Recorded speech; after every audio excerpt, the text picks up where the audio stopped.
Even when history wasn't being documented, Egypt was already complete.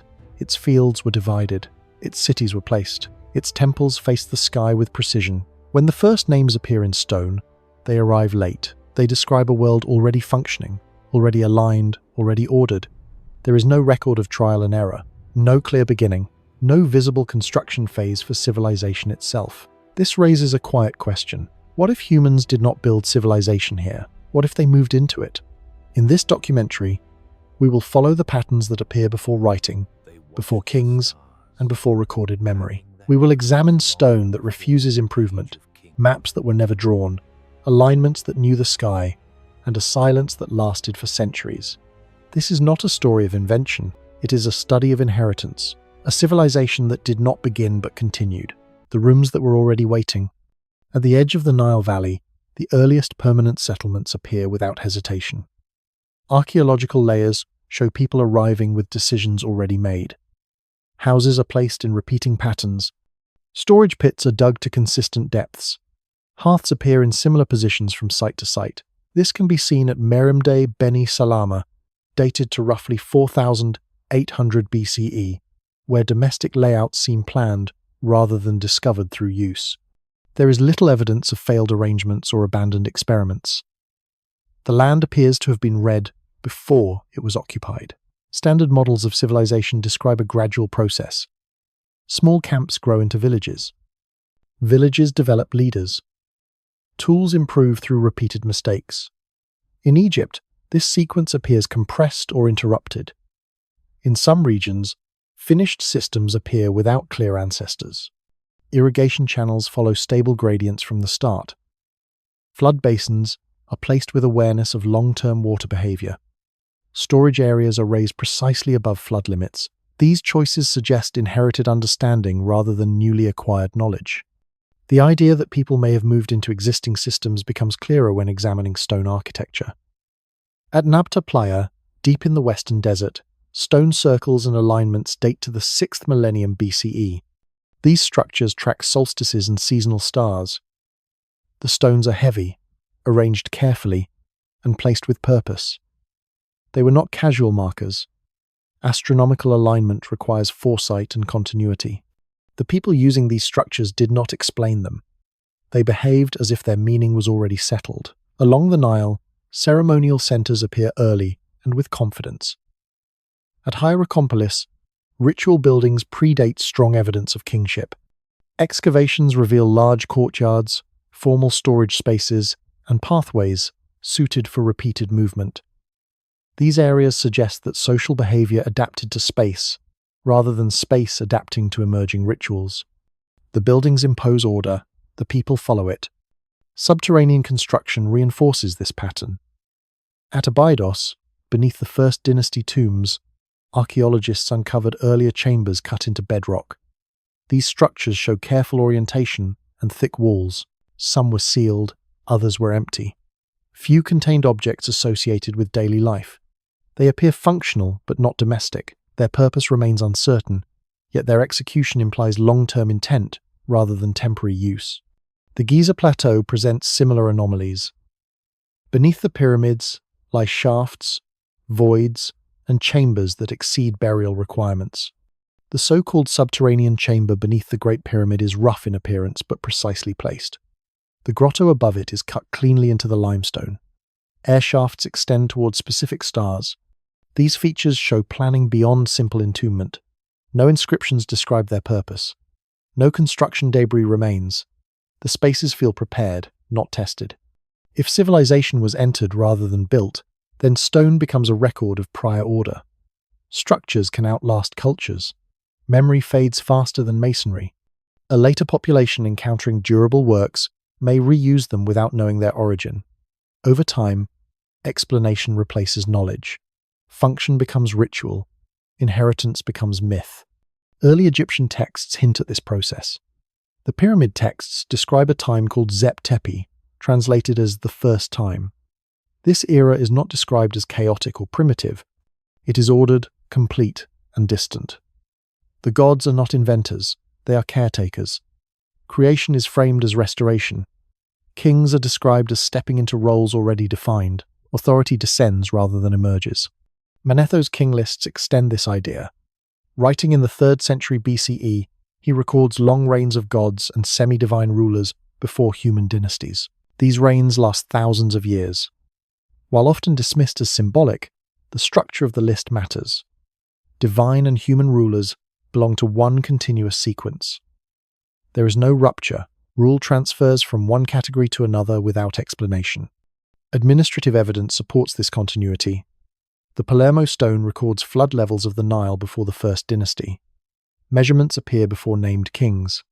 Someone was observing, recording, and organizing data without leaving a full identity.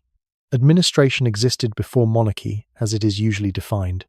Material culture also reflects decline rather than growth. The finest stone vessels appear early. Diorite vases from the First Dynasty show symmetry and polish unmatched later. Tool marks indicate controlled cutting of extremely hard stone, yet the tools used are missing. Later periods show less precision, not more. Skill seems to fade rather than advance. At Saqqara, the layout of the necropolis suggests long-term planning. Mastabas align along established axes. Zones are separated with intention. Pathways follow consistent directions. Later pyramids are inserted into an existing spatial logic. The site appears organized before monumental expansion. Builders follow rules already in place. Agriculture follows a similar pattern. Domesticated wheat and barley appear in Egypt without clear wild ancestors along the Nile. Genetic evidence suggests introduction rather than local development. Farming systems appear rapidly, including field division, storage, and seasonal scheduling. These systems do not look experimental. They look adopted. Writing emerges late in this sequence. Hieroglyphs appear around 3200 BCE with full complexity. They combine phonetic signs, determinatives, and symbolic imagery. There is no long record of trial forms. The system arrives ready. Writing records what already exists. It does not create it. Urban organization reflects the same confidence. Early towns show zoning. Living areas are separated from storage and ritual space. Streets follow patterns. These arrangements suggest memory of planning principles rather than spontaneous growth. The land feels used according to expectation. If humans moved into civilization, history becomes a record of occupation rather than invention. People adapt to spaces shaped earlier. Structures teach behavior. Ritual fills rooms designed for repetition. Over generations, explanation replaces understanding. This model does not require a vanished global empire. It requires local predecessors whose memory dissolved while their work remained. Floods erase organic material but spare stone. Climate shifts displace populations but leave foundations. New groups arrive, interpret what they find, and continue. The calm order of early Egypt may reflect this inheritance. The Nile floods predictably. The stone stands firm. The systems function without instruction.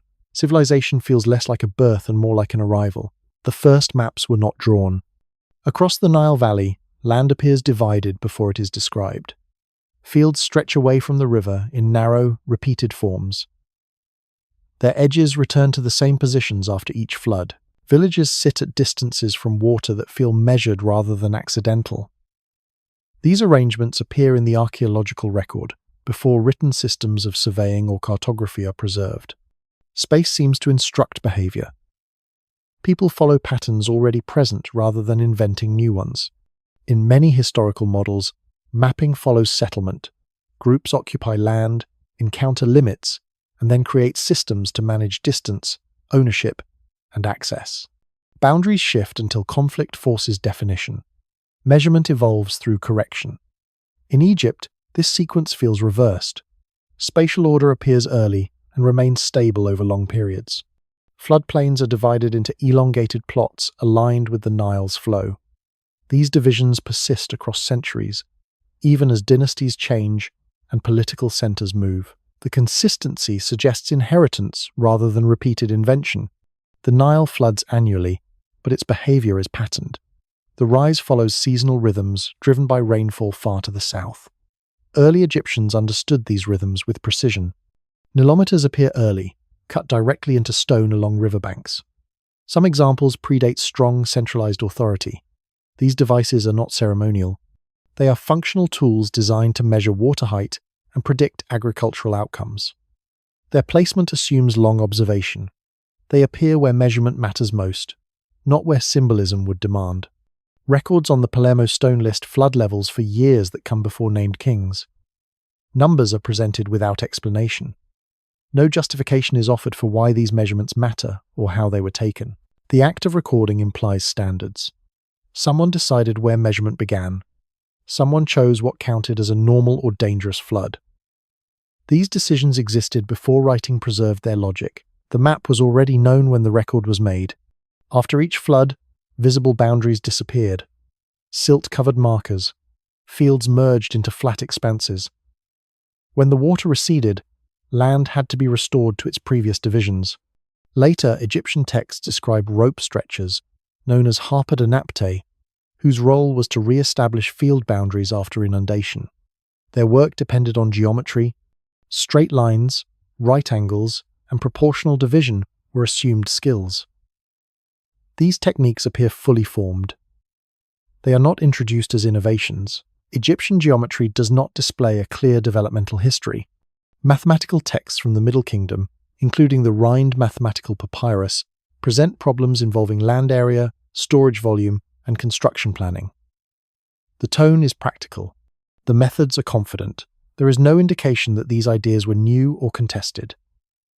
Mathematics appears as inherited knowledge used to restore order rather than to explore possibilities. This approach reframes measurement as memory. Surveying did not aim to redesign land, it aimed to return it to a known arrangement.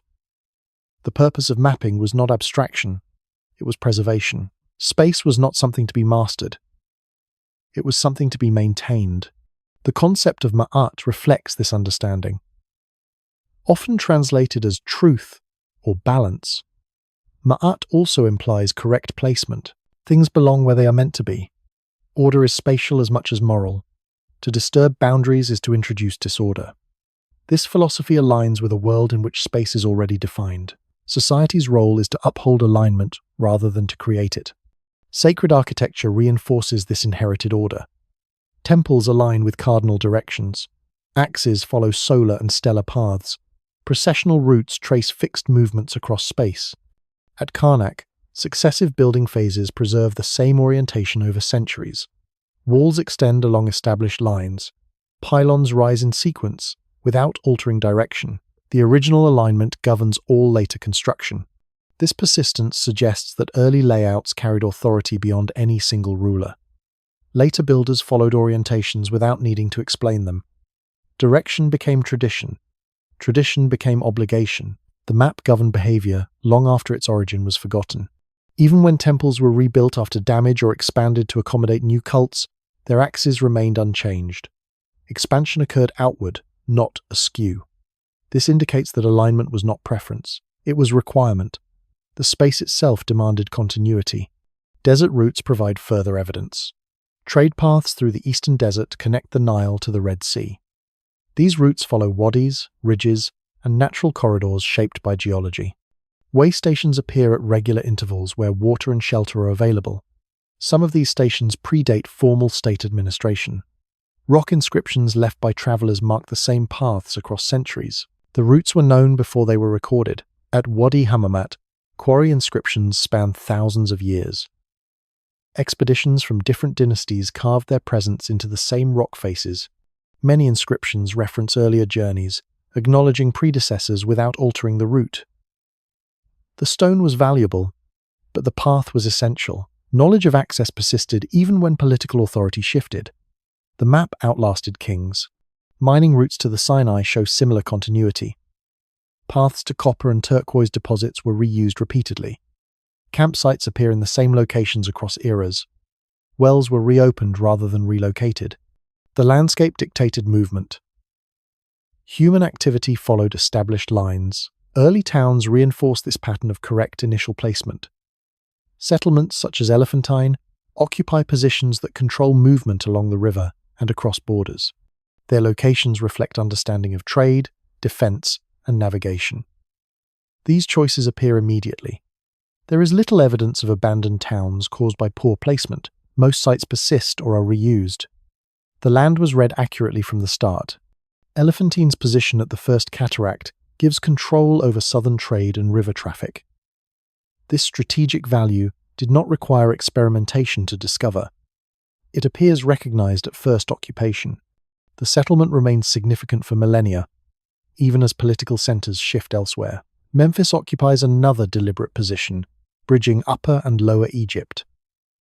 Its placement reflects awareness of political geography before formal unification. The site's endurance suggests that its selection solved problems before they emerged. Boundaries between nomes, or provinces, follow natural features such as river bends, desert edges, and flood basin divisions. Later administrative systems preserve these borders. Names change, rulers change, boundaries remain. This continuity suggests that early divisions were functional and difficult to improve upon. Once established, they endured. The absence of early drawn maps does not indicate the absence of mapping. Spatial knowledge can exist without images. Oral transmission, physical markers, and repeated movement encode geography. A procession that follows the same route each year teaches distance and direction. A boundary marked by stones teaches limits.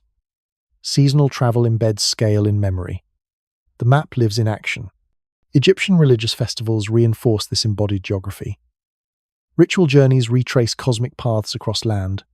Temples mirror landscapes in miniature. Courtyards represent horizons.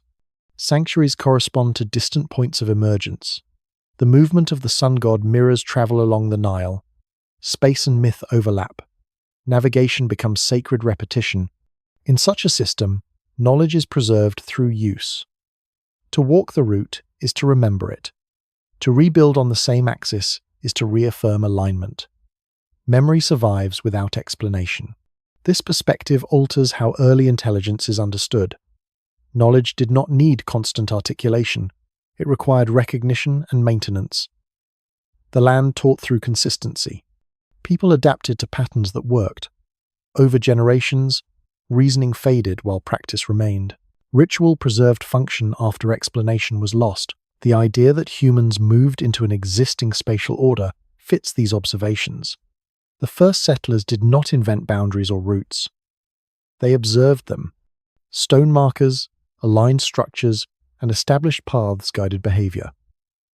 Flood behavior reinforces this interpretation. Predicting the Nile's rise requires long observation. Early Egyptians did not repeatedly fail and adjust. They placed fields where floods supported agriculture. This suggests inherited knowledge rather than rapid experimentation. Calendar systems reflect the same relationship to space. The Egyptian year divides into flood, growth, and harvest. These divisions align with environmental reality. Time mirrors land. The calendar does not impose abstraction. It follows pattern. Over time, this inherited mapping acquired symbolic weight. Directions gained meaning. East and west became associated with life and death through observation of the sun. Symbolism grew from practice, not the reverse. When later texts describe gods establishing order, they may preserve memory of earlier custodians. Divine figures become placeholders for forgotten planners. Myth fills the silence left by lost explanation. The stability of Egyptian geography across millennia may reflect this inheritance. Change was unnecessary because the system worked. Innovation risked imbalance. Preservation became wisdom. This does not imply stagnation. Art evolved, technology shifted, political forms changed, but the spatial framework remained fixed. The foundation was stable even as surface details transformed. When foreign powers entered Egypt, they adapted to this map rather than replacing it. Administrative divisions were retained. Temples continued to face the same directions. Roads followed established routes. Conquest did not redraw space. If civilization was entered rather than built, history records adaptation more than creation. Humans became caretakers of space, shaped earlier. Their role was to maintain alignment between land, society, and sky. The first maps were not drawn because they were unnecessary. They were embedded in river, stone, and repetition. They were learned by walking, measuring, and restoring. Civilization unfolded along lines already set, guided by patterns older than memory. Cities that did not grow, early Egyptian cities appear without hesitation. They do not begin as scattered shelters that slowly tighten into order. They appear organized from their first visible layers. Streets follow consistent directions. Zones are separated. Storage areas sit apart from living space. Ritual structures occupy defined positions. This pattern suggests planning before occupation rather than adjustment after settlement. In many regions of the ancient world, urban growth is uneven. Houses cluster organically, paths bend around obstacles. Later generations straighten what earlier ones placed loosely. In Egypt, early towns show fewer signs of correction. Layouts feel resolved. The first arrangements persist. Even when populations expand, archaeological layers at sites such as Hierakonpolis show this clarity. Domestic areas, craft zones, and ceremonial spaces are distinct from the beginning. Large enclosures appear early, built from mud brick, with consistent thickness and alignment. These structures imply coordination beyond household scale. The settlement behaves like a city before it develops population density. Hierakonpolis also reveals early industrial organization.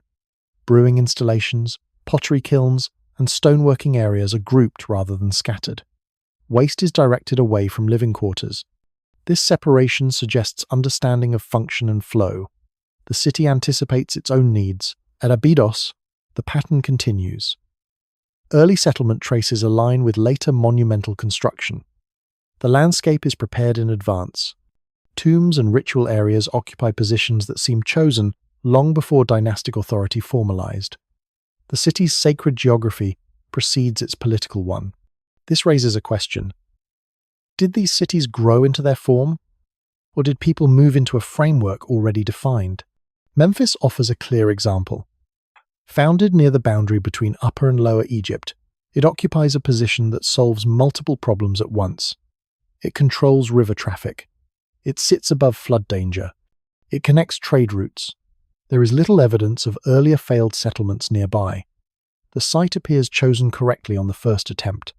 The endurance of Memphis reinforces this impression. It remains important for centuries, even as capitals shift.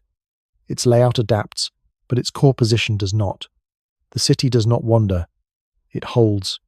Urban zoning at early sites suggests similar confidence. Living quarters cluster in predictable patterns. Workshops sit downwind. Storage facilities are raised and ventilated. These decisions reflect experience. They assume consequences before they occur. Defensive considerations also appear early.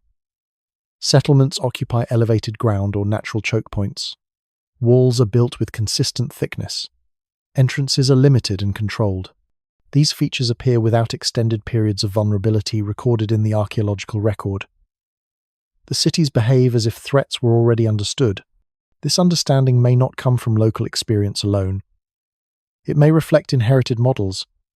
If earlier populations had occupied the land, their successes and failures could have informed later placement. Physical traces may have guided choice even when stories were forgotten. The reuse of sites supports this idea. Egyptian cities are often rebuilt on the same footprint. Layers stack vertically rather than spreading outward. This vertical continuity suggests that location mattered more than structure. The place was correct even when buildings decayed. Tel El Farqa in the eastern delta shows early urban planning with administrative buildings and storage from its earliest phases. The settlement does not wander across the landscape. It anchors itself. Later additions respect the initial orientation. This pattern contrasts with frontier settlements, which often shift until resources stabilize. In Egypt, stability appears immediate. The land seems already known. Road networks reinforce this impression. Early paths between settlements follow direct routes. They align with river bends and desert margins. These roads are not the result of incremental shortcuts. They appear intentional. Later traffic follows them rather than creating alternatives. Within cities, movement is guided. Streets channel flow. Open spaces accommodate gathering. The arrangement suggests anticipation of crowds, rituals, and transport. These needs do not emerge overnight. They are prepared for. Water management within cities shows similar foresight. Wells, basins, and drainage systems appear early. Wastewater is directed away from living space. Flood runoff is managed. These systems imply knowledge of seasonal stress before it occurs. If cities did not grow organically, then their builders may have been responding to an inherited plan. This plan did not require drawings. It could be encoded in landmarks, alignments, and spatial memory. New populations could follow what remained. The absence of transitional forms supports this view. Few sites show long periods of disorder before organization appears.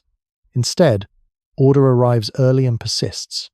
Political authority may have followed urban form rather than created it.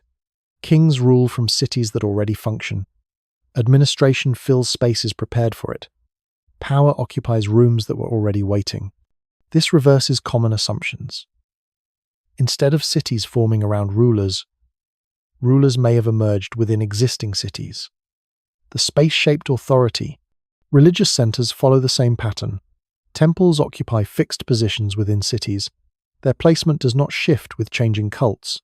New deities inherit old sites. Sacred space persists while belief adapts.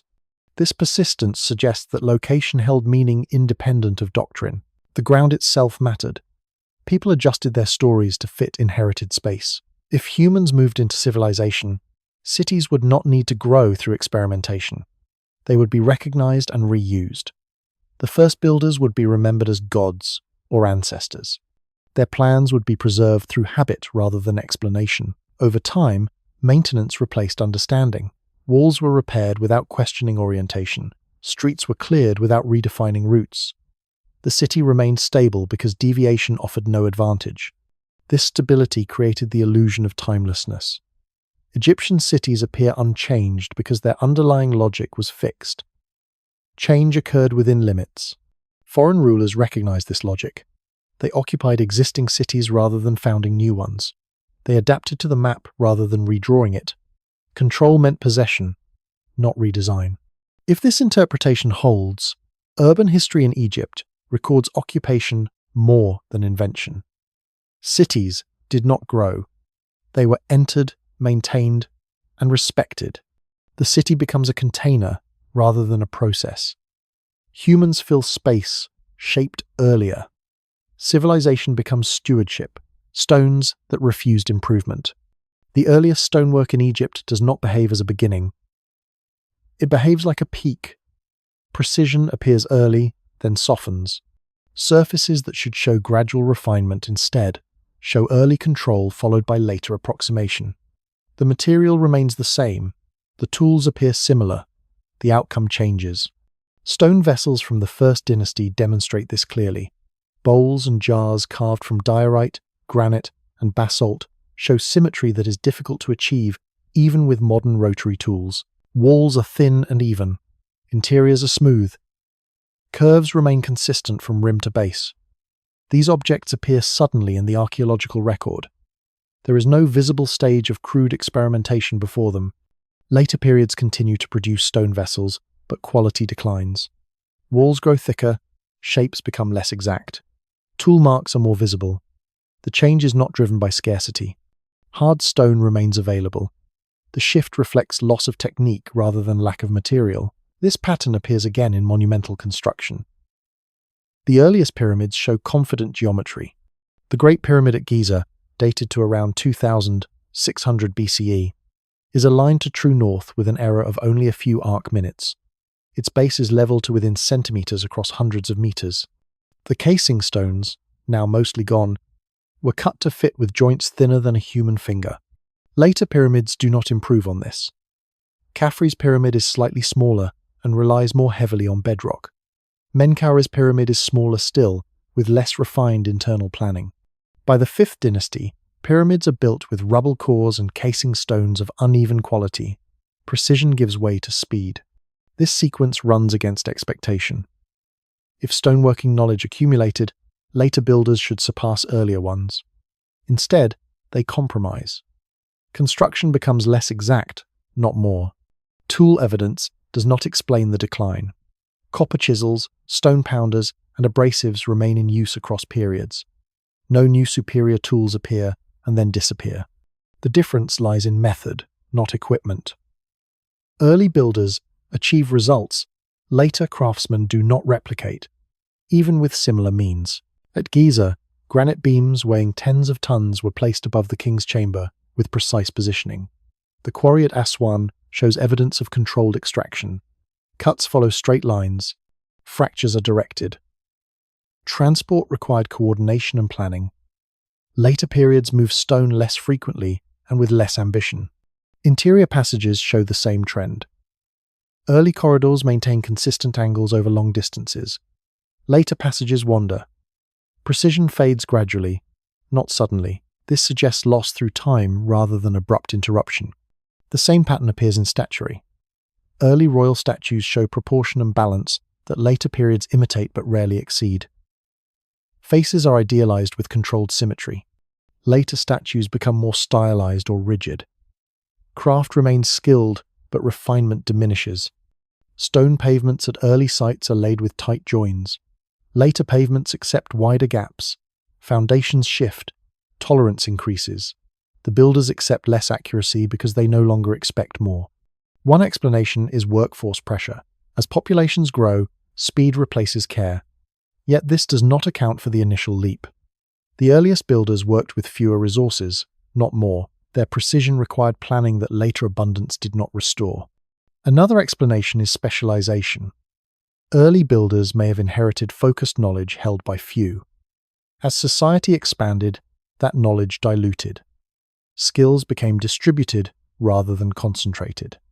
Technique survived in fragments rather than as a whole. Egyptian texts offer indirect hints. Later inscriptions describe earlier times as closer to perfection. The first time is associated with balance and completeness. Later ages focus on preservation. Repair becomes a virtue. Restoration replaces innovation.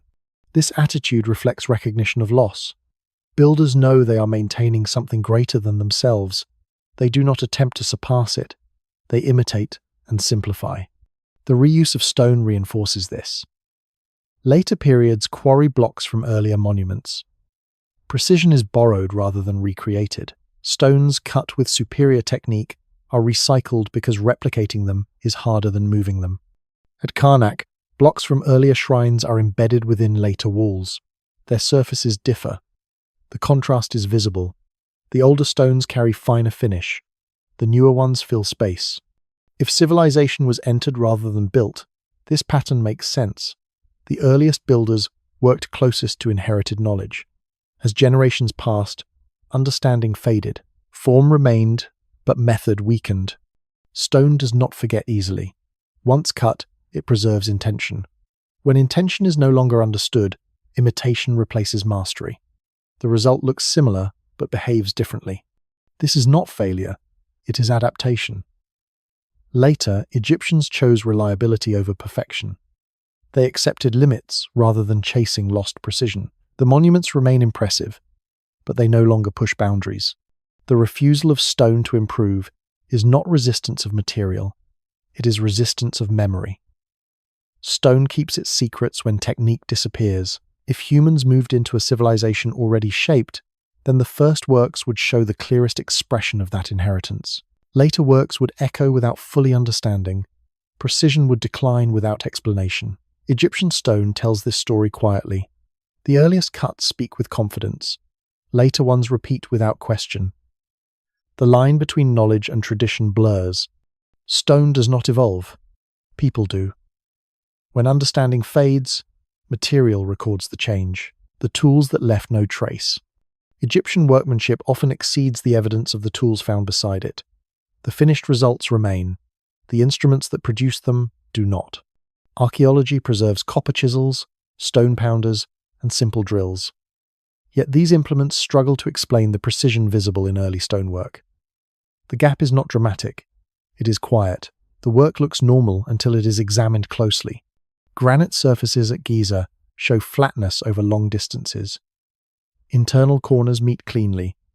Bore holes cut into hard stone display, circular symmetry, and consistent diameter. Some holes show spiral markings, suggesting continuous motion under steady pressure. The rate implied by these markings appears faster than hand rotation would allow with copper alone. No powered tools are preserved. No complex mechanisms are described. The results remain without context. At the Aswan quarries, unfinished obelisks reveal cutting methods that are efficient and controlled. Channels are straight. Separation lines follow intention. Dolerite pounders are present, but the uniformity of removal suggests organized technique rather than random impact. The stone breaks where it is meant to break. Waste is minimized. This implies planning beyond brute force. Drilled cores recovered from sites show smooth sides and regular spacing of striations. Some researchers have noted that the pitch of these markings remains consistent, indicating steady feed rates. The copper drills found nearby are soft. They deform easily. To cut granite, abrasives must be added. Abrasives leave uneven traces. Yet some holes appear unusually clean. The question is not whether simple tools can work stone. They can. The question is whether they can do so repeatedly, at scale, with the consistency observed. Early monuments required thousands of precise operations. Each error would compound. The margin for correction was small, yet alignment holds. Toolkits from later periods resemble those from earlier ones. Copper remains common, stone hammers persist. If tools alone explain results, later work should match early quality. It does not. This suggests that technique mattered more than equipment. Technique leaves fewer traces. Organic components rarely survive. Wood decays, fiber rots, leather disintegrates. If early methods relied on composite tools or temporary rigs made of perishable materials, they would vanish quickly. Only the stone would remain. Archaeology would recover the ends of the process, not the means. Transport methods show similar absence. Blocks weighing tens of tons were moved across desert and raised into position. Lubrication with water is suggested. No tracks remain. The routes are inferred, not preserved. Ramps are often proposed, yet no ramp large enough to serve the Great Pyramid has been identified conclusively. Temporary earthworks could have been dismantled. Wooden frameworks would leave little trace. If methods were efficient and reused, they would not accumulate debris. Measurement tools also evade recovery. To align a structure to true north requires observation and calibration. Shadow tracking, star transits, or water leveling could be used. Simple devices can be accurate if applied carefully. The devices themselves would be minimal. A plumb line, a sighting post, a basin of water. These leave little archaeological footprint. Precision does not require advanced materials. It requires controlled process. Early builders may have used systems that were taught through practice rather than recorded. Such systems can disappear quickly when transmission breaks. Egyptian texts do not describe construction methods in detail. Inscriptions celebrate completion, dedication, and restoration. They praise order, not technique. The silence suggests that methods were assumed. What is assumed is rarely written down. Later builders copied outcomes rather than processes. They matched forms but accepted wider tolerances. When exact technique is lost, imitation preserves appearance but not performance. This explains decline without catastrophe. The idea of tools leaving no trace is not extraordinary. Many traditional crafts rely on jigs, guides, and sequences that are dismantled after use. The product survives. The method does not. When the last practitioner dies, the knowledge ends. In Egypt, early concentration of skill may have been narrow. A small group could maintain high standards.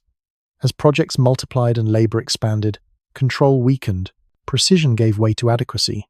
Stone surfaces record this shift. Early cuts are decisive. Later cuts hesitate. The material behaves differently because the hand behind it has changed. If civilization was entered rather than built, early builders may have inherited methods they did not fully invent. They practiced them until memory faded. When memory broke, tools remained but guidance vanished. The absence of trace is itself a trace. It points to processes that were efficient, temporary, and practiced without record. Alignments that knew the sky. The earliest monuments in Egypt are quiet about belief, but precise about direction. Stone structures face specific points on the horizon. Walls follow fixed axes. Corners meet cardinal lines with little deviation. This consistency appears from the very beginning of monumental construction. It does not develop gradually. It does not show a learning curve. It arrives already formed, as if direction had been decided before stone was ever set in place. At Giza, the Great Pyramid is aligned to true north with an accuracy measured in arc minutes. The margin of error is so small that it rivals the precision of modern survey instruments. This accuracy is not symbolic. It is functional. The pyramid does not simply face north. It is fixed to it. The builders did not aim generally. They achieved exact orientation. This precision raises a quiet problem. True north is not obvious to the naked eye. It cannot be determined by sunrise or sunset alone. It requires reference to the sky. The sun's rising point shifts across the year. Shadows change with seasons. Only the stars provide stable reference, and even then, only through careful observation over time. Circumpolar stars rotate around a fixed point in the sky. By observing their motion, an axis can be established. When two stars cross the same vertical line at different times, their midpoint defines true north. This method does not require advanced tools. It requires patience, repetition, and knowledge of which stars to watch. It also requires trust in observation gathered across many nights. The precision of the pyramid suggests this knowledge was not newly acquired. It implies familiarity. The alignment does not reflect experimentation. There are no visible corrections. The axis is set cleanly and confidently. The builders behave as if the method was already known and reliable. This pattern is not isolated to Giza. Other Old Kingdom structures follow the same cardinal rules. Mastabas align north-south. Causeways run along fixed angles. Temples share consistent orientations. Across sites, the same directional logic appears. The landscape becomes organized according to the sky. The causeway of Khafre's pyramid angles toward the west, echoing the sun's descent. These choices are often described symbolically, but symbolism follows observation. The sun rises and sets in predictable patterns. Aligning stone to those patterns requires attention before meaning. The meaning comes later.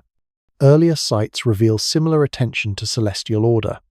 At Nabta Playa, deep in the western desert, stone circles and alignments date to the 6th millennium BCE. These stones mark solstices and stellar risings. They are heavy, deliberately placed, and carefully arranged. The structures do not move. The sky does. Alignment requires memory across years, not moments. Nabta Playa predates dynastic Egypt by thousands of years. Its builders tracked the sky long before pyramids were conceived. This suggests that sky knowledge existed independently of monumental architecture. It was not invented to serve kings. It existed as a practice. Egyptian calendars reflect this practice. The year was divided according to flood, growth, and harvest. This event occurs once per year, just before dawn, after a period of invisibility. Recognizing it requires careful observation across many seasons. Missing it means missing the flood.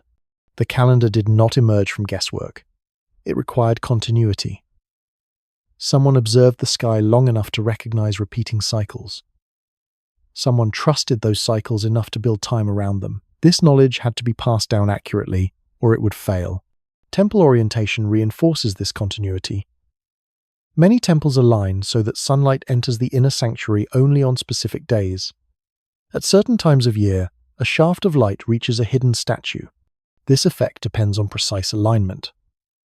When temples were rebuilt or expanded, their original axes were preserved. Walls extended outward. Direction remained fixed. At Karnak, construction spans centuries. Each phase respects the same orientation. Builders add pylons, courts, and halls without shifting the axis. The original alignment governs everything that follows. This suggests that direction carried authority beyond design preference. Alignment was not optional. It constrained builders. It limited expansion. Yet it was obeyed. This obedience implies that alignment was seen as essential to order itself. Egyptian texts hint at this relationship. Kings are described as those who set ma'at in place. Ma'at is often translated as truth or balance, but it also implies correct order. To set ma'at is to restore alignment between land, sky, and society. Order is not created, it is maintained.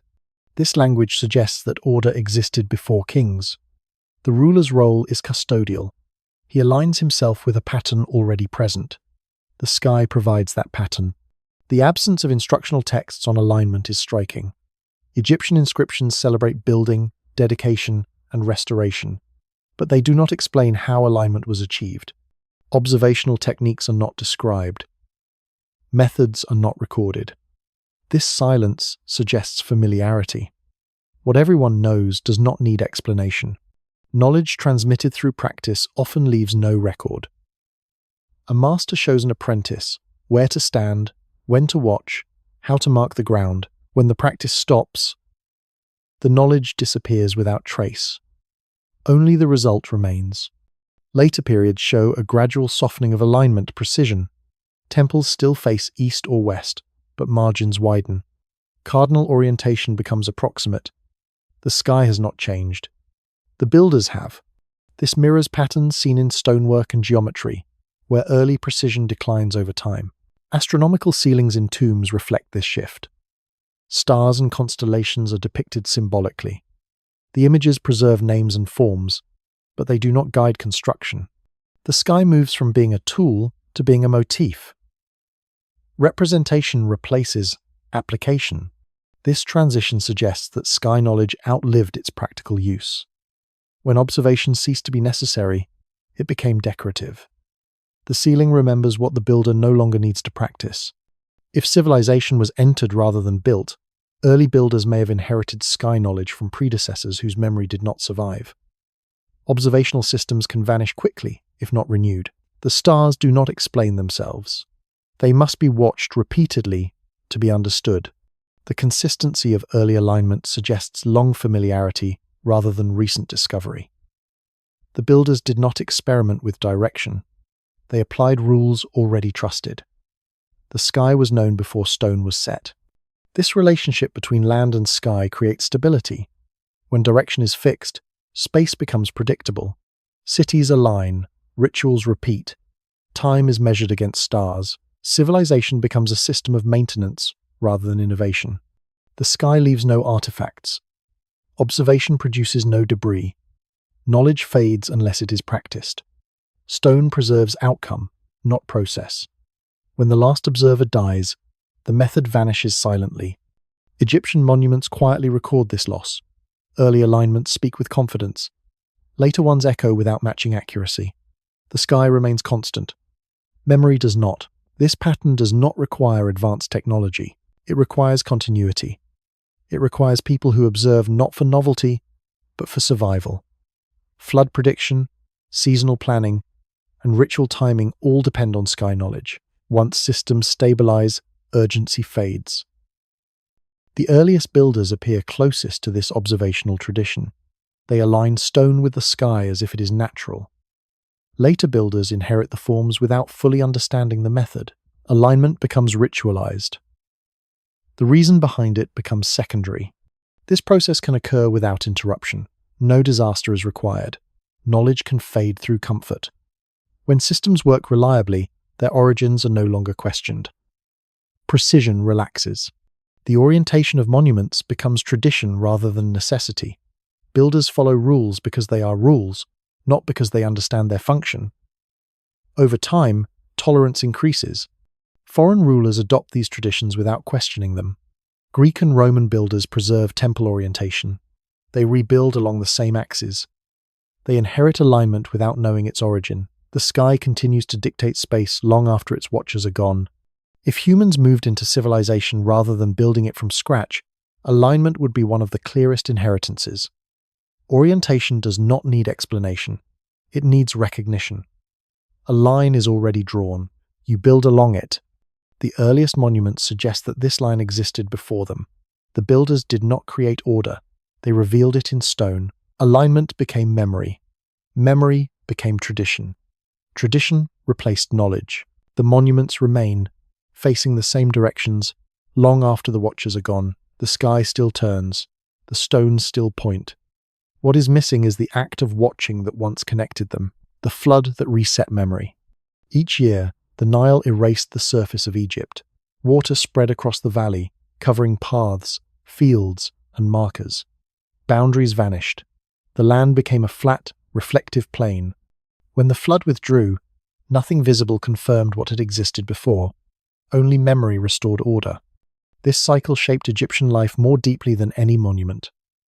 The flood was predictable, but its effects were total. Mud brick dissolved, wooden markers rotted, painted signs disappeared, only stone endured. Everything else had to be re-established. After inundation, fields were not discovered again. They were recalled. Surveyors did not ask where land should be. They returned it to where it had been. Measurement functioned as recovery rather than exploration. The goal was not improvement. It was restoration. This annual erasure placed unusual pressure on memory. Knowledge had to survive without physical reference. If it failed, order collapsed.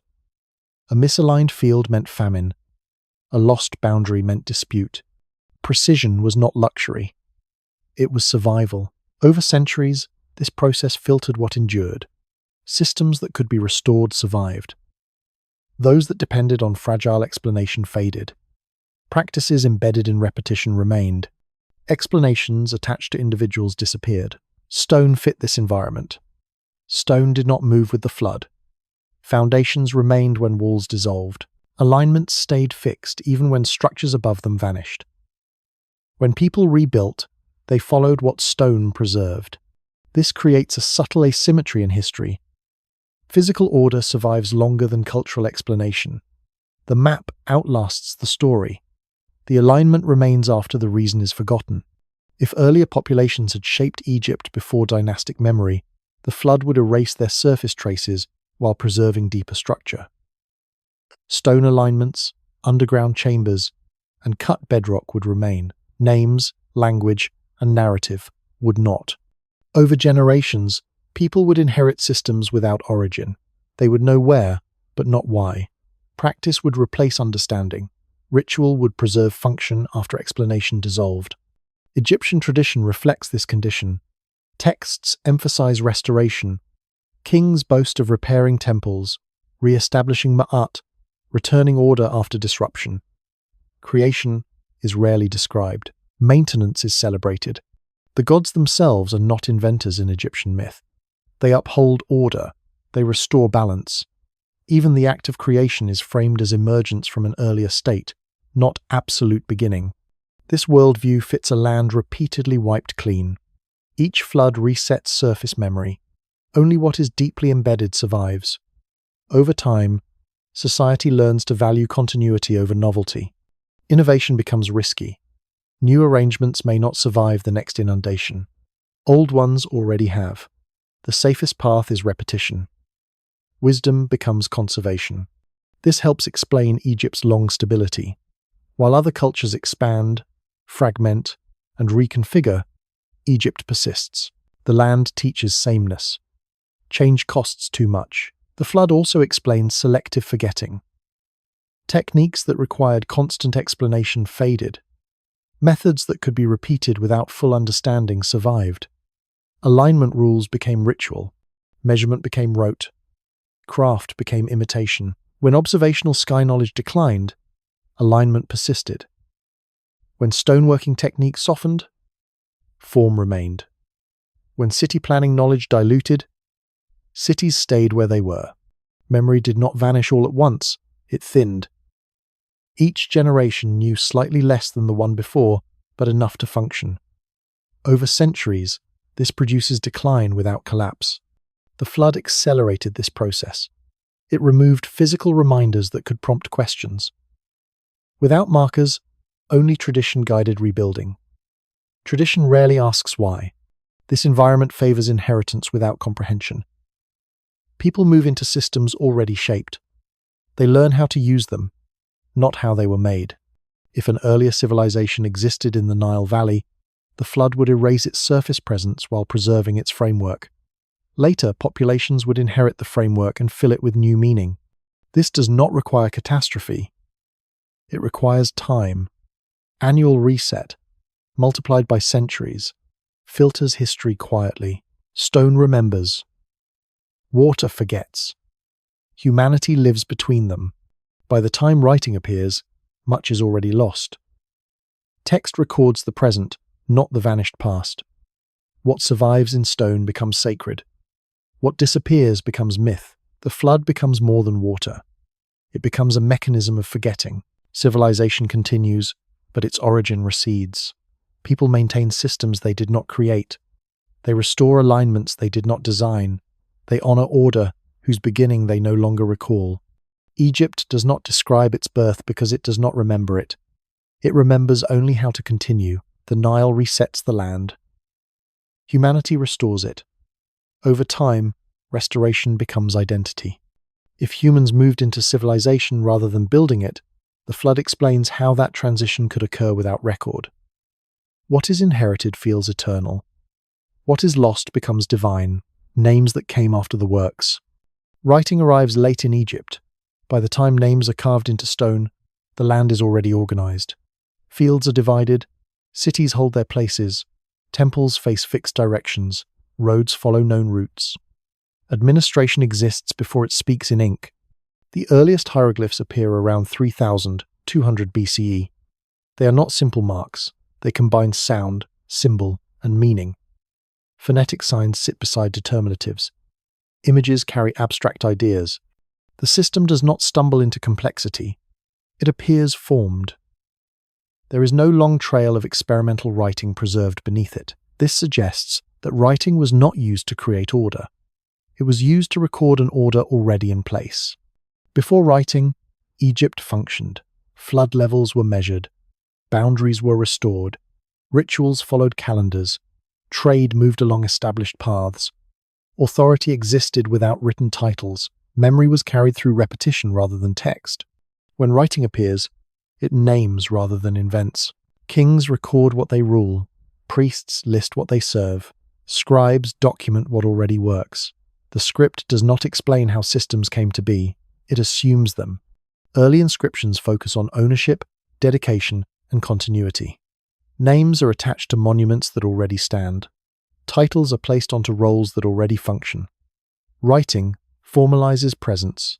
It does not introduce structure. Royal names appear on seals, labels, and vessels. These objects move through administrative networks that already operate. The labels track goods through systems that do not depend on writing to exist. Writing clarifies. It does not originate. The Palermo stone illustrates this clearly. It records flood levels, festivals, and rains. Some entries precede fully known kings. Measurements appear without narrative. The act of record-keeping assumes a framework that predates the names attached to it. King lists extend authority backward. Manetho's histories describe long reigns before human kings. Gods and semi-divine figures rule first.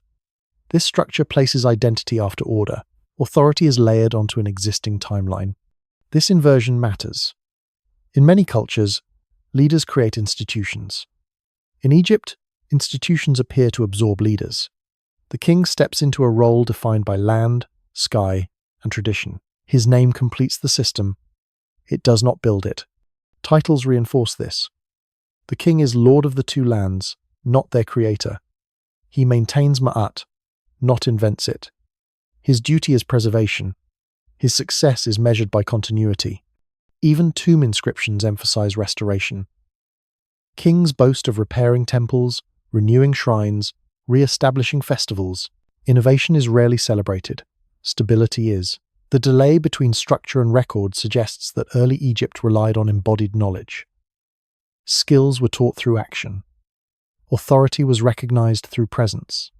Writing became necessary only when scale increased and memory strained. When population grew and administration expanded, writing stabilized what repetition could no longer hold alone.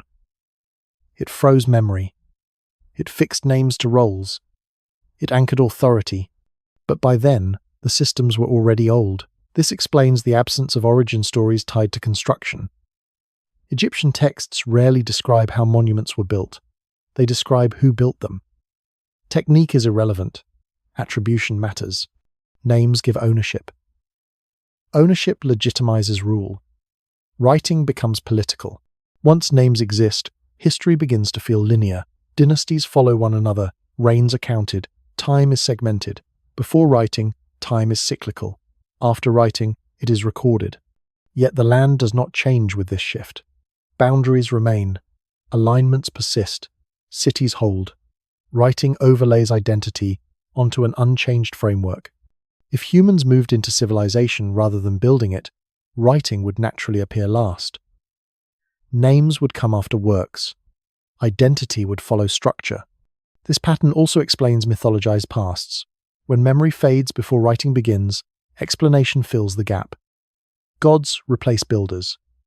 Eternity replaces chronology. The earliest named kings inherit monuments they did not design. Their inscriptions mark possession, not creation. The stone predates the name. Over time, this inheritance becomes normalized. Later generations assume that names explain origins. The gap between structure and identity disappears from view, but the gap remains visible in archaeology. Works appear before records. Order precedes narrative. Writing does not reveal beginnings. It conceals them by closing the record too late. Egypt remembers how to continue. It does not remember how it started. Names arrive to anchor authority in a world already shaped. The works stand first, the names follow. The silence before history. Long before Egypt begins to speak in names, it functions. The land is divided, the river is measured. Cities hold their places. Temples face fixed directions. Rituals repeat on schedule. Authority exists without inscription. Civilization operates without narrative. This period leaves little voice behind. Archaeology finds evidence of action, not explanation. Structures stand without dedicatory texts. Systems operate without manuals. Memory is carried through repetition rather than record. What survives is not story, but pattern. In most civilizations, writing appears early because it is needed to organize growth. In Egypt, growth appears organized before writing. Administration precedes documentation. Order precedes description. This inversion creates a long silence in the historical record. The silence is not emptiness. It is activity without commentary. Before hieroglyphs, Egypt already measures time. The agricultural year follows flood, growth, and harvest. Festivals recur at fixed intervals. Labor is coordinated across communities. This requires shared calendars, even if they are not written. Time is known through practice. Before hieroglyphs, Egypt already manages resources. Storage facilities appear early, built to standardized proportions. Grain is collected, redistributed, and protected. This implies accounting systems that do not rely on text. Tallies may be physical. Memory may be communal. Control exists without script. Before hieroglyphs, Egypt already organizes labor. Large construction projects require scheduling, provisioning, and coordination. Workers must arrive on time. Materials must be prepared in sequence. These processes demand planning. Writing is helpful, but not essential. Oral systems can manage complexity when repetition is stable. The silence before history reflects confidence in continuity.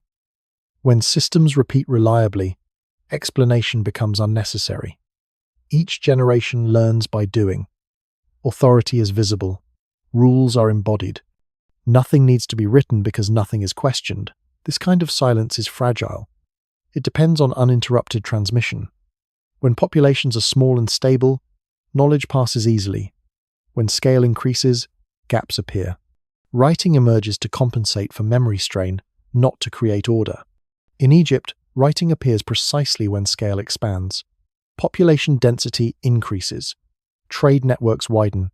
Administration becomes layered. At this point, repetition alone is no longer sufficient. Memory needs support. Writing freezes what practice can no longer guarantee. But by the time writing appears, much has already vanished. The origins of systems are no longer remembered. Writing captures the present, not the beginning. What is already old becomes timeless. This creates the illusion that civilization appears suddenly. In reality, it has been operating silently for generations. The silence also shapes myth. When explanation is lost, meaning fills the gap. Gods become placeholders for forgotten planners. Eternity replaces chronology. The distant past is compressed into symbolic time. Egyptian mythology reflects this compression. The gods do not build gradually. They establish order in a single act. They set boundaries. They align sky and land. This mirrors inherited systems rather than invented ones. The phrase "the first time" appears repeatedly in later texts. It refers to a distant era of completeness. No details are given, no dates, no names, only order. The first time is not described because it is not remembered. This silence is structural. Writing cannot recover what it arrives too late to witness. It can only sanctify what remains. Archaeology exposes this gap. Foundations appear beneath later monuments with no inscriptions. Early chambers are empty. Alignments exist without explanation. The deeper the layer, the quieter it becomes. This is not unusual. Oral cultures leave little trace of thought. They leave trace of action. Stone, layout, and repetition become the archive. Egypt's silence before history is long because its systems were resilient. They did not collapse. Collapse produces records. Survival produces none. Where catastrophe strikes, people write to explain loss. Where continuity holds, silence persists. The Nile reinforces this silence. Annual flooding erases surface markers. Wood decays. Mud brick dissolves. Only stone survives. Writing on fragile materials vanishes. Knowledge must live in bodies and habit. Over centuries, this filters memory. Practices that can survive without explanation remain. Those that require reasoning disappear. The result is a civilization rich in form and poor in origin story. The silence also limits innovation. When origins are forgotten, deviation becomes dangerous. If a system works, altering it risks disaster. Without understanding why it works, people avoid change. This produces long stability. Egypt becomes conservative, not by ideology, but by necessity. Preservation becomes virtue. Foreign cultures notice this. Greek writers describe Egypt as ancient even in their own time. They sense depth without clarity. Egypt appears old, but no one can say how old. Manetho's king lists attempt to bridge this silence by extending history backward. Gods rule for thousands of years. Semi-divine beings follow. Human kings come last. This structure acknowledges the gap without filling it. The silence is respected rather than resolved. Even when writing flourishes, it rarely looks backward. Texts focus on renewal, restoration, and maintenance. Kings boast of returning things to how they were. The past is idealized, not analyzed. This reflects a civilization that lives inside inheritance.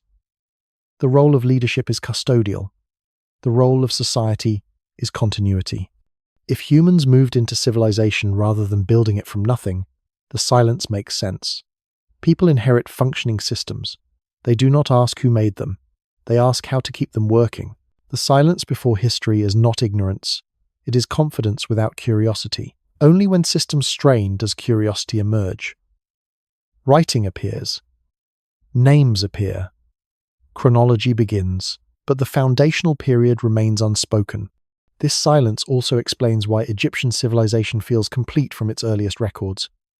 When writing begins, it describes a mature society. There is no infancy preserved. The childhood of civilization is gone. What remains is adulthood without memory of youth. Stone preserves structure. Writing preserves authority. Neither preserves origin. The silence before history is the space where civilization takes shape without witness. It is where alignment, division, and order become routine. It is where humans adapt to systems already present. By the time Egypt speaks, it has already lived. This silence is not accidental. It is produced by success. Systems that fail leave records. Systems that endure do not. Egypt endured. The result is a civilization that appears timeless, because its beginnings are inaccessible. Its history begins only when writing arrives, long after the essential work is done. If humans moved into civilization, this silence is the doorway. It is where inheritance replaces invention. It is where memory fades, but order remains. What follows history is narrative. What comes before it is structure. Egypt stands on that structure, silent about how it began, precise about how it continues. When the builders became gods. In Egypt, The distance between human memory and divine identity is short. Figures who act before history speak do not remain anonymous. They change category. When names fade and methods vanish, builders become something else. They become eternal. Egyptian gods do not arrive as strangers. They do not descend into a chaotic world to invent order. They preside over a system that already functions. They maintain balance. They restore alignment. They keep things as they are meant to be. This role is strikingly similar to that of human caretakers who inherit a working structure without knowing its origin. The gods are not described as learning, they already know. They are not shown experimenting. They correct deviation. Their authority rests on continuity rather than creativity. This suggests that divinity in Egypt may represent memory displaced rather than imagination expanded. Osiris does not build Egypt, he rules it. He teaches agriculture, law, and ritual, but he does not invent land or sky. His reign is described as peaceful, ordered, and complete. When he is killed, disorder follows. When he is restored, balance returns. The story is not about creation. It is about preservation. Isis does not design systems. She restores what is broken. She gathers fragments. She reassembles. She remembers. This mirrors a society that rebuilds after flood, restoring what existed before. Thoth does not invent knowledge. He records it. He measures. He counts. He maintains cosmic order through calculation. Writing, mathematics, and timekeeping are his domains, but these appear after systems are already in place. Thoth's role resembles that of a scribe entering a functioning world to preserve it. Even Ra, the sun god, does not create the sky. He moves through it. His daily journey maintains order. When his path is interrupted, chaos threatens. The emphasis is on repetition. The universe survives because it repeats correctly. These gods behave like elevated custodians. Their myths describe what happens when maintenance fails, not how structure is born. This framing suggests that divinity absorbs roles once held by humans whose memory no longer survives. Manetho's king lists preserve this transition openly. Before human dynasties, gods rule Egypt for thousands of years. After them, semi-divine beings rule. Only later do human kings appear. Authority descends gradually from divine to mortal. This is not how myths usually form. Myths often elevate humans to gods. Here, gods seem to step aside for humans. This inversion matters. It suggests that divinity may be a placeholder for forgotten predecessors. When memory erodes beyond recognition, explanation shifts category. Builders are no longer remembered as people. They are remembered as principles. The long reigns attributed to gods may not reflect literal time. They may reflect uncertainty. When chronology dissolves, duration stretches. Thousands of years replace missing detail. Eternity fills the gap left by silence. Archaeology supports this shift. The earliest monuments lack named builders. The structures exist without attribution. When names finally appear, they attach to later additions, repairs, or dedications. The core remains anonymous. This anonymity invites myth. Without names, figures cannot remain human. They become archetypes. The architect becomes Ptah, the measurer becomes Thoth, the cultivator becomes Osiris. Each god absorbs a function rather than a biography. Ptah, associated with creation through thought and word, is not described shaping stone by hand. He conceives. He brings forth through order. This mirrors an environment where structure exists but method is lost. Creation becomes conceptual rather than practical. The Memphite theology describes creation as organization rather than construction. The heart thinks, the tongue commands, the world aligns. It replaces technique with principle. This replacement may reflect forgetting. When how is lost, why becomes sacred. When method disappears, meaning takes its place. The transition from builder to god also protects authority. If structures predate kings, their legitimacy is threatened. Turning builders into gods resolves this. The system becomes eternal. No human can claim authorship. All rulers become inheritors. Egyptian kings embrace this inheritance. They present themselves as sons of gods, not successors of men. This positions them within continuity rather than innovation. They do not challenge the past, they align with it. This alignment is literal.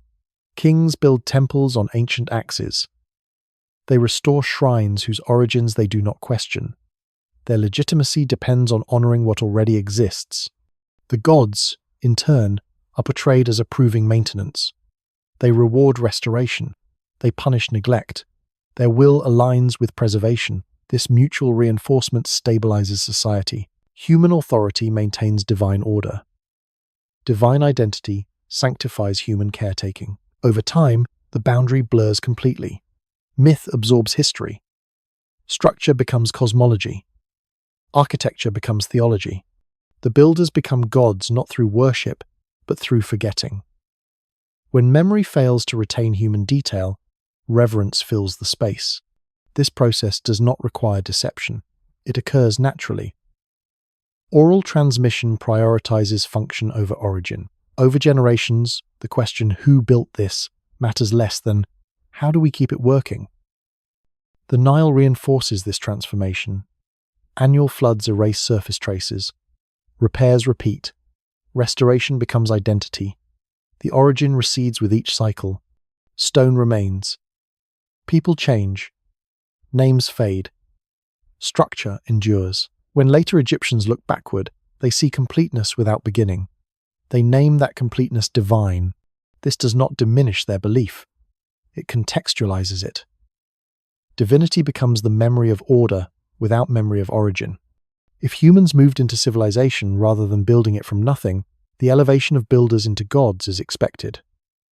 Inheritance without explanation requires sanctification. The system must be protected from doubt. Gods serve that purpose. They close questions that cannot be answered. The result is a civilization that feels eternal because its origins are inaccessible. The builders are not forgotten. They are transformed. They remain present in ritual, alignment, and repetition.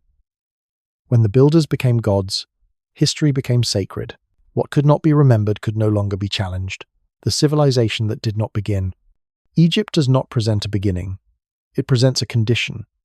When its record becomes visible, the systems that define it are already functioning. The land is divided. The sky is aligned. The river is measured. Cities hold their places. Authority exists. Ritual repeats. Nothing appears tentative. This absence of origin is not a gap caused by loss alone. It is a pattern shaped by continuity. Egypt does not tell a story of assembly. It preserves a state of order. The civilization appears not as a process, but as an arrival. In many cultures, early layers show improvisation. Tools are crude, settlements shift, boundaries change, skills improve gradually. In Egypt, the earliest visible layers already show confidence. Measurement is precise. Orientation is exact. Planning anticipates consequence. Later periods do not surpass this foundation. They maintain it. This reverses expectation.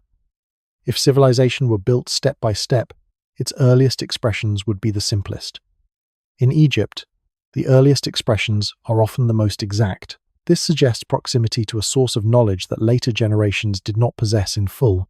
The land itself supports this reading. The Nile Valley is narrow, bounded by desert. Movement is constrained. Flood cycles repeat. Environmental stability allows systems to persist without radical change.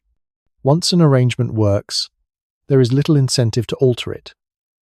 Over time, repetition becomes identity. This environment favors inheritance.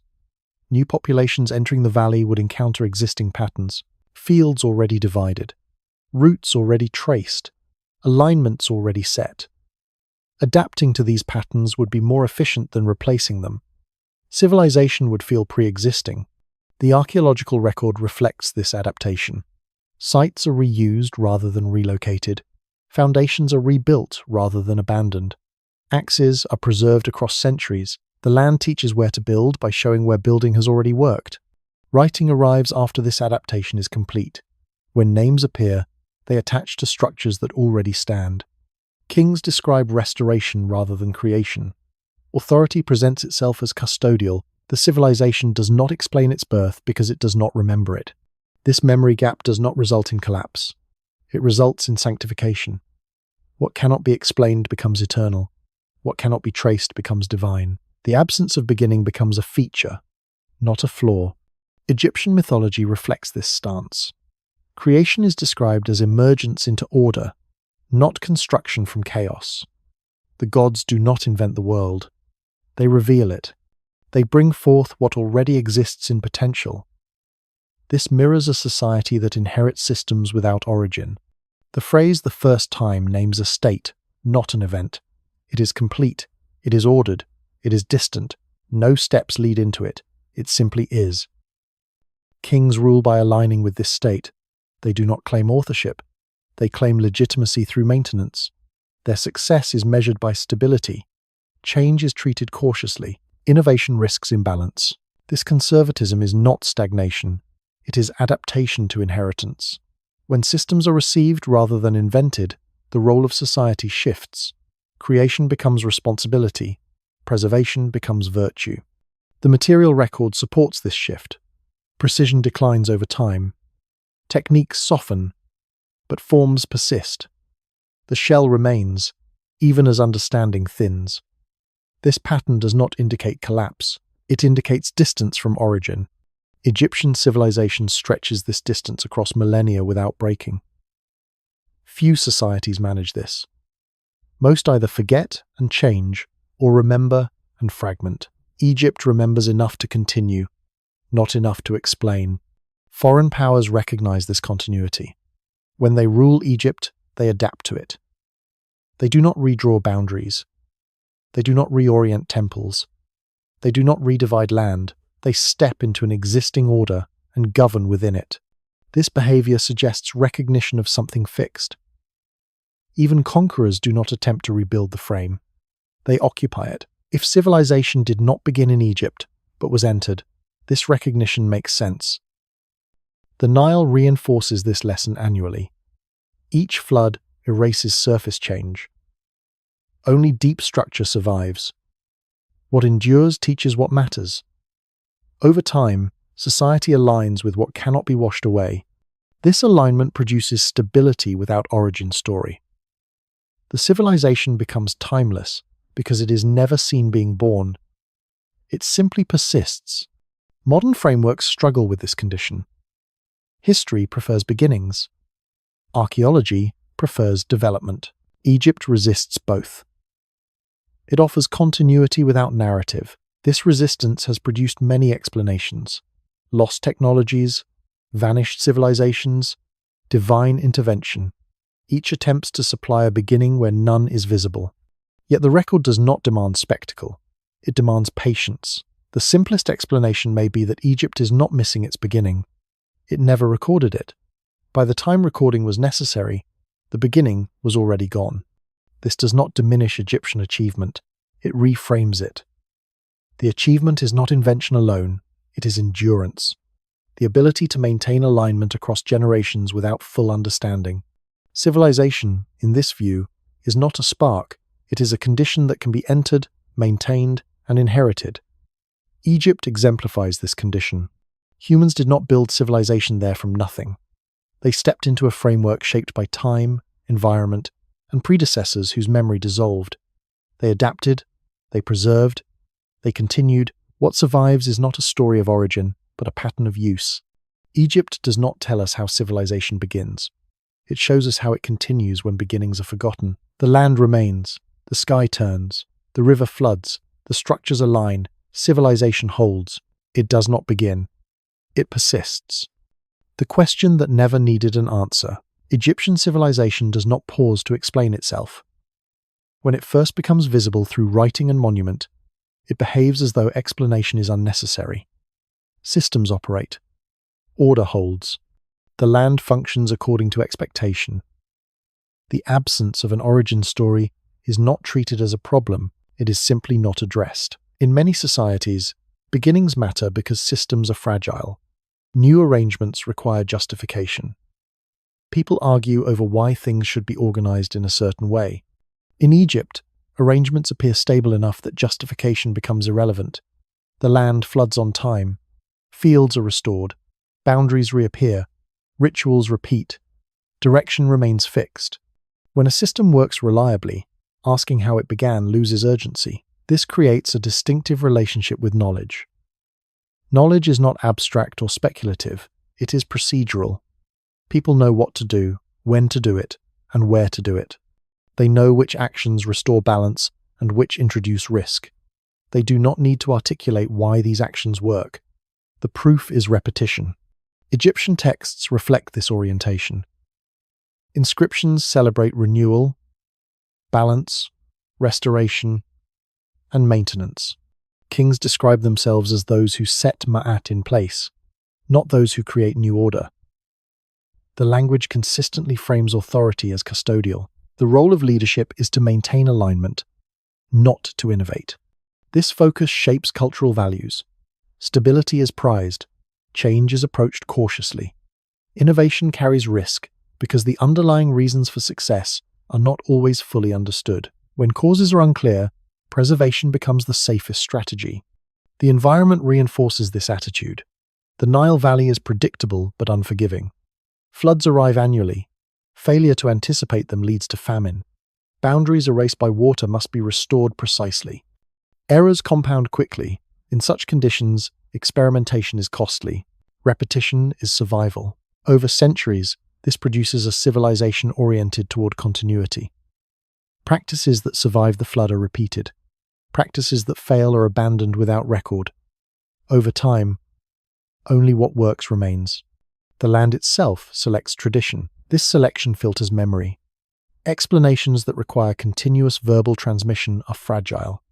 They vanish when populations shift or when social scale increases. Practices embedded in routine endure. As a result, function survives while origin fades. When writing appears, it enters a world already shaped by this filtering. Writing does not capture the experimental phase of systems. It captures their mature form. Scribes record what exists, not how it came to be. Writing stabilizes memory at the point it arrives. Everything before it remains silent. This silence is not ignorance. It is absence of need. The civilization functions without origin narrative. Its identity is not built on beginnings, but on persistence. Myth fills this silence in a specific way. Egyptian creation stories do not describe gradual construction. They describe emergence. Order rises into view. Boundaries appear. The cosmos arranges itself. The gods do not struggle to invent. They reveal what is already possible. This framing mirrors lived experience. People inherit systems without witnessing their formation. To them, order seems to have always existed. The past becomes a complete state rather than a developmental process. The phrase "the first time" appears repeatedly in Egyptian texts. It does not refer to a date. It does not describe an event. It names a condition of completeness. Balance exists. Alignment holds. Once a condition is named eternal, questions about its origin dissolve. Eternity does not begin. It simply is. Kings situate themselves within this eternity. They do not claim to found Egypt. They claim to restore it. Their legitimacy depends on alignment with what already exists. A king who deviates threatens balance. A king who preserves earns favor. This model discourages historical curiosity. Looking backward does not produce practical benefit. Looking forward risks instability. The safest temporal orientation is the present maintained through repetition. Writing reinforces this orientation. Early inscriptions list offerings, festivals, and flood levels. They do not analyze causes, they do not record debates, they do not describe experimentation. Writing serves administration, not inquiry. As writing expands, it creates chronology without origin.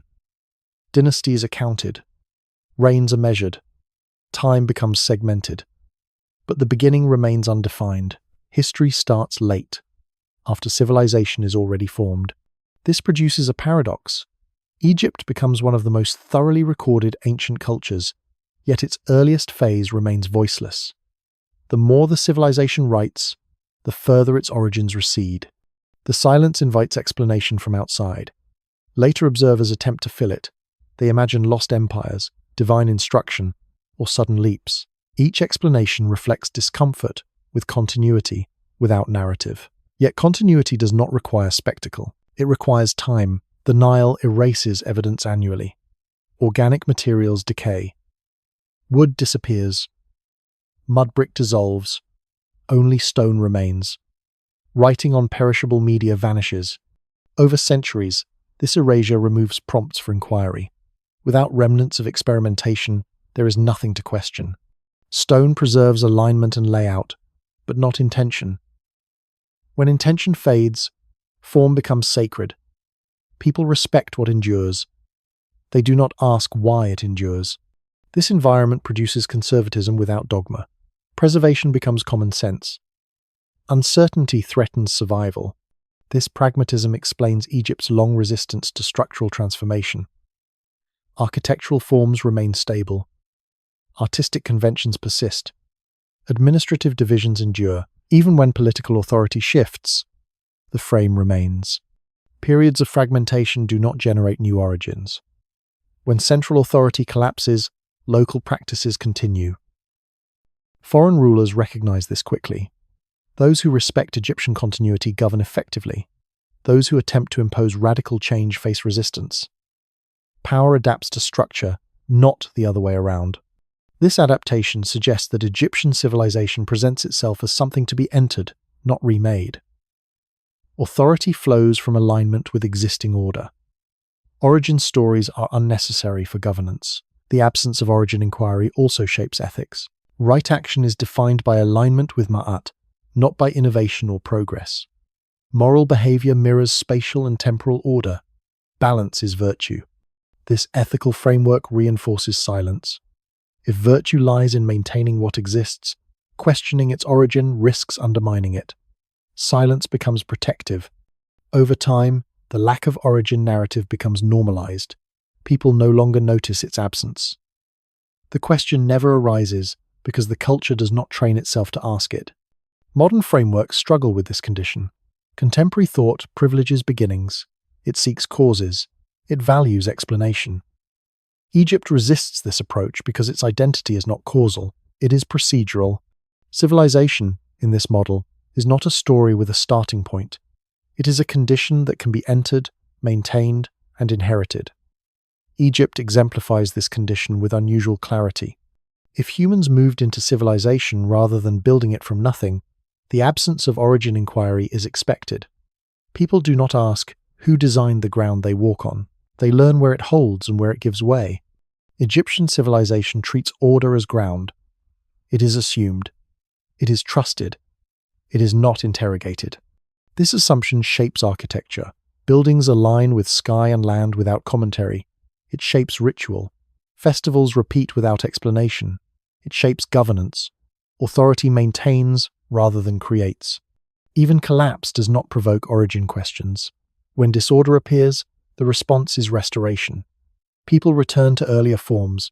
They do not seek new foundations. The past remains the standard. This pattern produces longevity. Egypt persists because it does not exhaust itself through reinvention. It changes slowly, absorbing variation without altering its frame. The question of origin becomes unnecessary not because it is answered, but because it is irrelevant. What matters is whether the system continues to function. By the time writing appears, this attitude is already entrenched. Writing does not change it. Writing records continuity rather than discovery.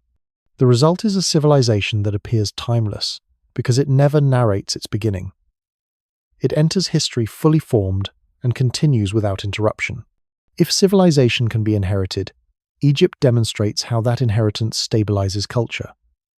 The lack of origin story does not weaken identity. It strengthens it by removing doubt. The silence surrounding beginnings is not a flaw in the record. It is a consequence of success. Egypt did not forget its origin through neglect. It moved beyond the need to remember it. What remains is not a mystery demanding solution, but a pattern demonstrating endurance. Civilization does not always announce its birth. Sometimes it persists long enough that the question no longer matters. In Egypt, the question never needed an answer. If you enjoyed this video, make sure to give it a like. It really helps the channel grow. Subscribe if you'd like to see more long-form documentaries like this, and turn on notifications so you don't miss the next one. Let me know what you think in the comments below.